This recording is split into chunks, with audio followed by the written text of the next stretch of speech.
نحمده ونصلي على رسوله الكريم اما بعد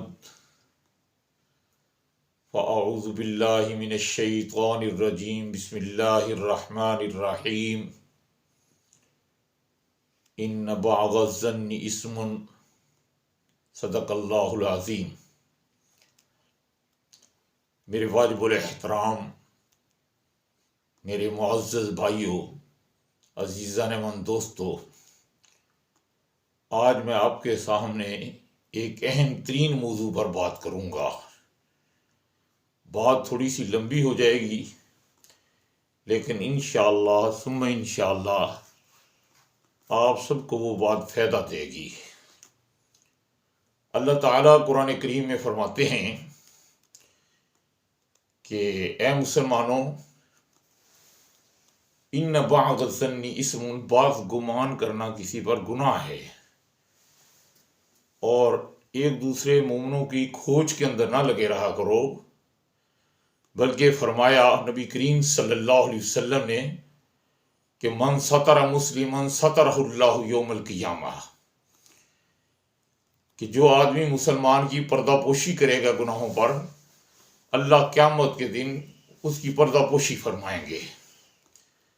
یہ ایک بہت بڑی لمبی حدیث ہے۔ المسلم اخو المسلم لا یظلمہ ولا یسلمہ، من کان فی حاجت اخیہ کان اللہ فی حاجتہ، من فرج مسلما فرج اللہ یوم القیامہ، ومن ستر مسلما سترہ اللہ یوم القیامہ۔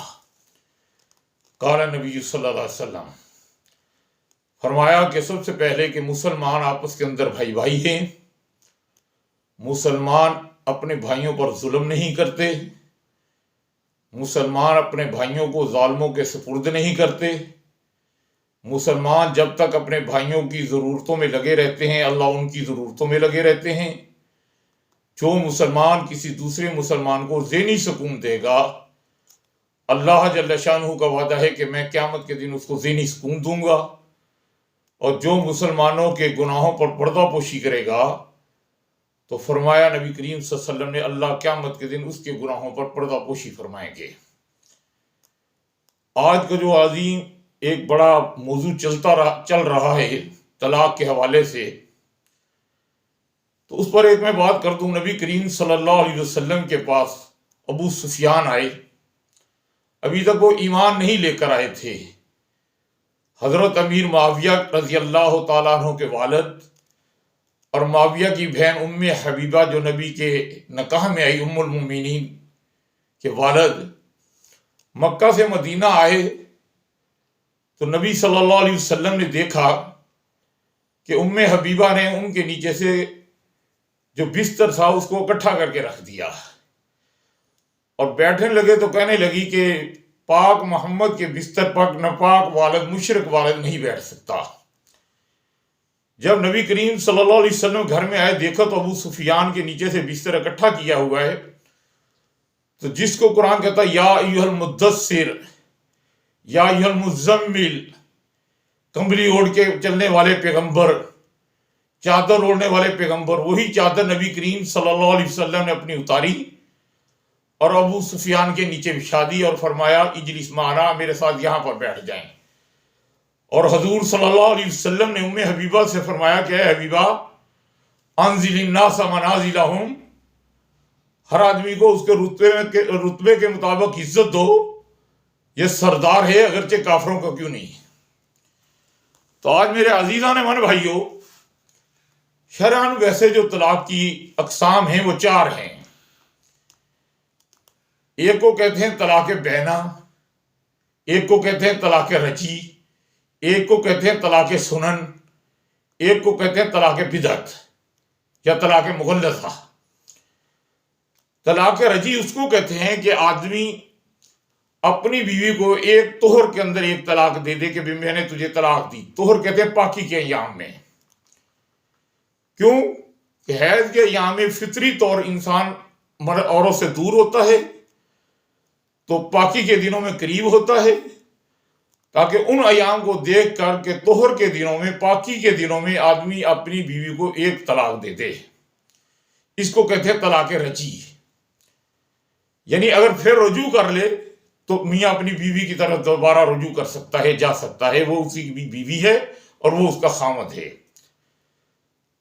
اور اگر وہ ایک طہر کے اندر بیوی سنبھل جاتی ہے، بات ماننے لگ جاتی ہے تو ٹھیک ہے، نہیں مانتی تو دوسرے طہر کے اندر آدمی اپنی بیوی کو دوسری طلاق دے، دوسرے پاکی کے دنوں میں. یعنی اس کو کہتے ہیں طلاق بینا. طلاق بینا کا معنی ہے درمیان کے اندر کسی چیز کا لٹکا دینا، یعنی اس کو طلاق بینا کہتے ہیں.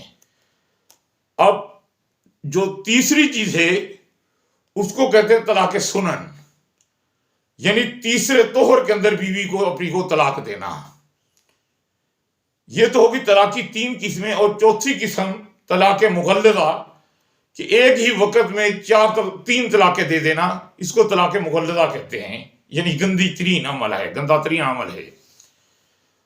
اب طلاق رجی جو دی، پہلے طلاق دے دی اور خاوند نے رجوع کر لیا. اب جب دوسری طلاق کے آنے سے پہلے اگر رجوع کر لیا تو ٹھیک ہے، اگر رجوع نہیں کیا تو وہ طلاق بینا دے گا، دوسری طلاق دے گا دوسرے طہر کے اندر.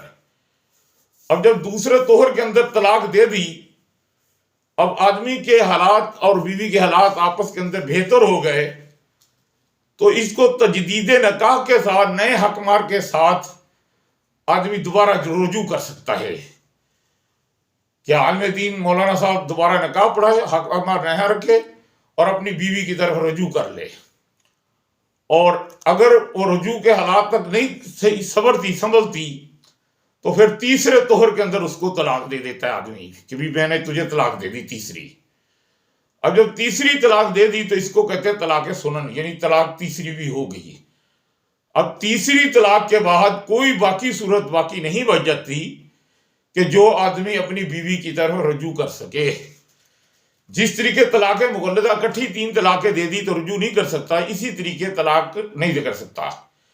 نبی کریم صلی اللہ علیہ وسلم کے پاس ایک صحابیہ آتی ہے، آ کر کہتے ہیں یا رسول اللہ زنیتو.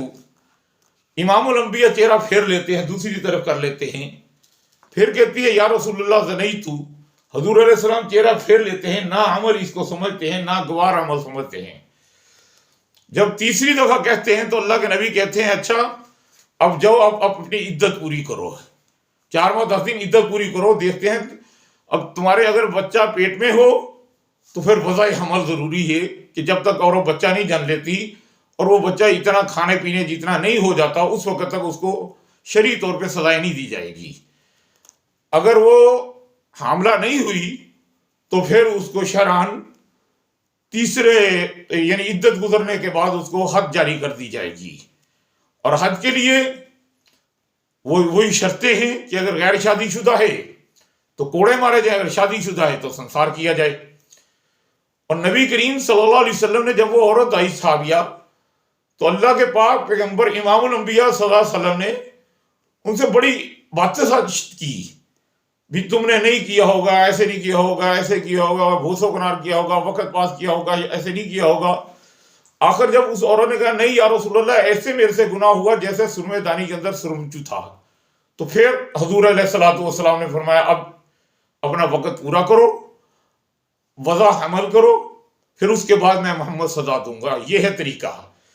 لیکن آج ہمارے وقت کے سابقہ وزیر اعظم حکمران ہمارے، اور میرا خیال ہے کہ شاید ہم سے زیادہ پاک دامن بشرا بی بی، اب وہ کہتی ہے کہ بھی میری عدت پورے ہونے کے بعد میں نے نکاح کیا ہے، اور ہمارے ملک کے جج اور قاضی کہتے ہیں نہیں گواہ پیش کرو.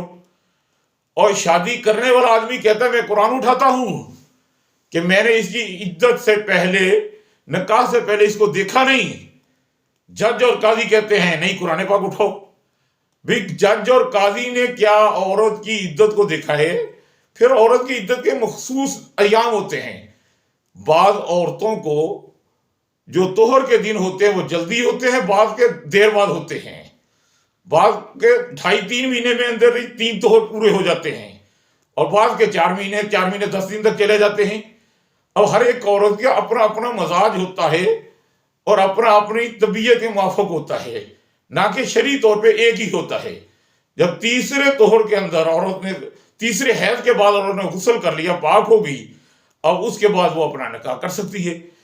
لیکن بجائے اس کے کہ ہمارے حکمران جو ہیں، ہمارے وزراء جو ہیں، ہمارے جج وکیل جو ہیں، اس بات کو چھپائیں اور امت مسلمہ کے سامنے اور ان کی بیٹیوں کے سامنے میڈیا کے اوپر اور دوسری تیسری طریقے سے کالج، یونیورسٹی، دینی ادارے کی بڑی عورتیں اور گھروں میں پاکیزہ عورتوں کے سامنے اس قسم کے غیر سنجیدہ مسائل کو چھیڑ کر اسلامی جمہوریہ پاکستان کا ایک مذاق بنانا چاہتے ہیں، اور یہ مذاق کو رکنا چاہیے۔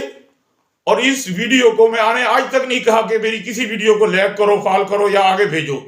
یہ ہر ایک کی ذمہ داری ہے کہ اس فحاشی کو اور یعنی کو روکا جائے، اور جو بات شوہر نے کہی ہے یا بیوی نے کہی ہے اسی کی بات پر اعتماد کیا جائے۔ اب بشرا بی بی کہتی ہے بیچاری کہ بھی میں نے عدت کے بعد نکاح کیا ہے، اور ہمارے سابقہ وزیر اعظم عمران خان کہتے ہیں کہ میں نے ان کو نکاح کے بعد ملاقات کی ہے، لیکن ہمارے جج کہتے ہیں اس پر دلائل دو، اس پر وکیل پیش کرو، اس پر گواہ پیش کرو۔ تو میرے عزیزان ایمان بھائیو، یہ باتیں چھپانے کی ہے۔ اللہ تعالیٰ قرآن کریم میں فرماتا ہے ان باغ ظنی اسمن، بعض گمان کرنا گناہ ہے، بجائے اس کے کہ نبی صلی اللہ علیہ وسلم چہرہ دور فرما لیتے تھے اور دائیں بائیں کر لیتے تھے کہ تو نے ایسے نہیں کیا ہوگا، ایسے نہیں کیا ہوگا، ایک گناہ کو چھپایا جائے۔ لیکن ہمارا میڈیا جو ہے اسلامی جمہوریہ پاکستان اس برائی کو اچھالنے کی کوشش پر ہے تاکہ معاشرے کے اندر برائیاں اور زیادہ جنم لے۔ اس برائیوں کو روکنا چاہیے میرے عزیزان ایمان بھائیو، اور اس قسم کی فحش گفتگو میڈیا کے ذریعے یا دوسری ذرائع کے ذریعے ہمارا اسلامی جمہوریہ پاکستان ہے، اللہ تعالیٰ اس کو قیامت تک شاد و آباد رکھیں گے، قیامت تک یہ ملک باقی رہے گا، یہاں تک کہ فتح خانہ کعبہ بھی جو ہے وہ لا الہ الا اللہ کی بنیاد پر نہیں ہوا، لیکن ہمارے ملک کی بنیاد لا الہ الا اللہ محمد الرسول اللہ ہے۔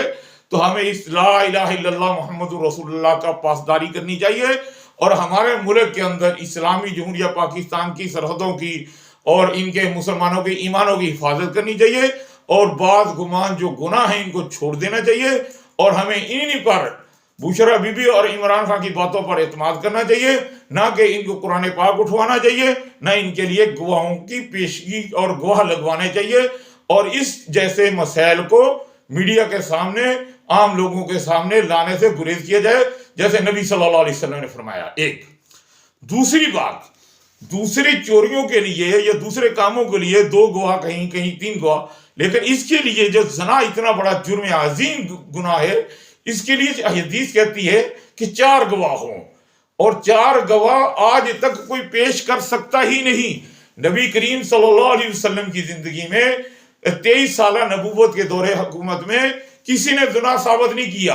میرے عزیزان ایمان بھائیو، زنا کیسے ثابت ہو سکتا ہے کہ نبی صلی اللہ علیہ وسلم نے فرمایا کہ زنا کی گواہی دینے والے 4 آدمی ہوں، عاقل ہوں، بالغ ہوں، خاندانی ہوں، ان پر کبھی حد نہ لگی ہو، قذف نہ ہوا ہو، کبھی انہوں نے جھوٹ نہ بولا ہو، اور وہ 4 گواہ دیتے وقت یہ کہیں کہ یہ دن کے عصر کا ٹائم تھا، یہ ظہر کا ٹائم تھا، فجر کا ٹائم تھا، مغرب کا ٹائم تھا، فلاں جگہ تھی، اور فلاں جگہ کے اندر ہم نے ان کو یوں کرتے دیکھا، اور کرتے بھی یوں نہیں دیکھا کہ اگر ان 4 گواہوں میں سے ایک گواہ بھی یہ کہہ دیتا ہے کہ میں نے لیٹے پڑے ان کو کٹھے دیکھا، یا کمرے سے نکلتے یا داخل ہوتے وقت دیکھا، تو یہ گواہوں پر بلکہ سزا آئے گی۔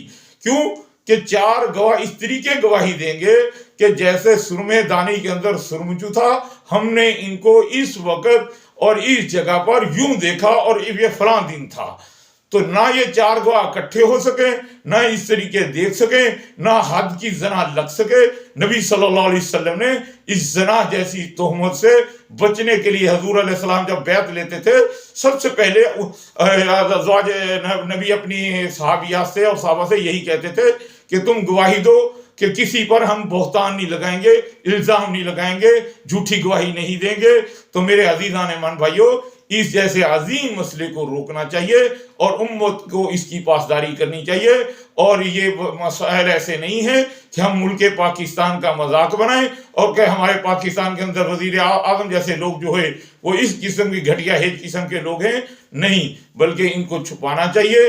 اور میرا تو اپنا ذاتی خیال یہ ہے کہ عمران خان بھی ہم سے زیادہ متقی صالح ہے، اور کیا وہ نوجوان آدمی ہے، کیا کنواری لڑکیوں سے، یونیورسٹی کی لڑکیوں سے، کالجوں کی لڑکیوں سے کیا ان کے پاس وسائل اور اسباب زنا کے نہیں ہیں؟ بہت زیادہ ہیں۔